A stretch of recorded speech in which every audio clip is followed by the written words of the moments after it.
Oh, well, that's not a good sound. I should probably. Oh, yeah, run, run. Oh.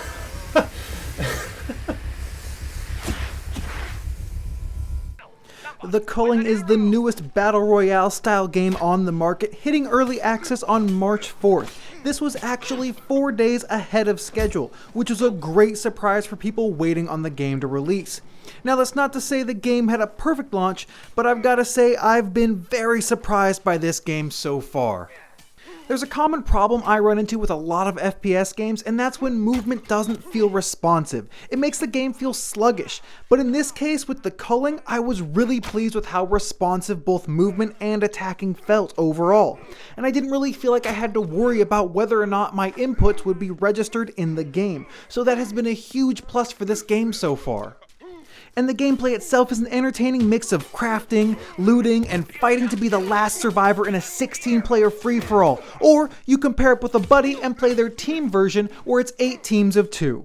You'll use a resource in this game called Funk to craft items, use healing machines, or call in airdrops for more weapons and items. Now, I really like how simple the crafting is in this game. They didn't make it too deep, because if they did do that, it could bog down the gameplay and create a slower style of play that might not be as engaging with the small player limit of 16 players per game. I have found myself getting really invested in the games I've played so far, just getting really into it and enjoying the experience, lamenting the losses, and just getting super into the victories.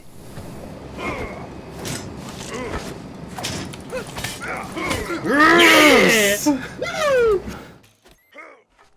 Now, I can be a nitpicky person at times that'll let the little things ruin games for me, but this game, despite some issues, which I'll get into in a minute, I've just been enjoying. One of the reasons is with the perk system. It feels like you can adopt the playstyle that fits you best, so you can play the game you want to play. You get 3 perks that allow you options like starting with certain items, taking less damage, running faster with certain weapons equipped, or even moving more quietly than other players. On top of that, there are certain choices the developers made to balance the game that I really like.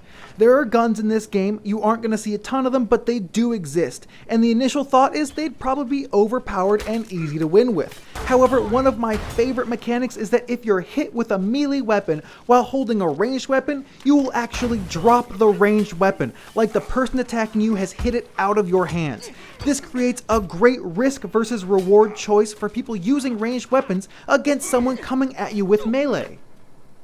Now, as much as I'm enjoying this game, it's not perfect. Shortly after launch, there were server issues that caused players to be unable to connect and search for games.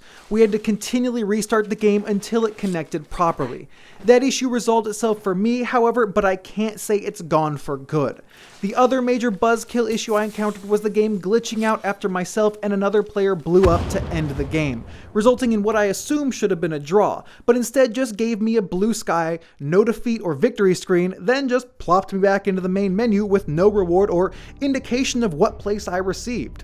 One last downside is that this game does not feel optimized to run well. They currently have a cap of 60 frames per second, but while recording I couldn't even get that consistently, and that's on low to medium settings. My machine is no slouch either, and there are numerous threads on this game's subreddit about how to get more FPS out of the game. So hopefully the developers have taken notice of this and are already working on these issues.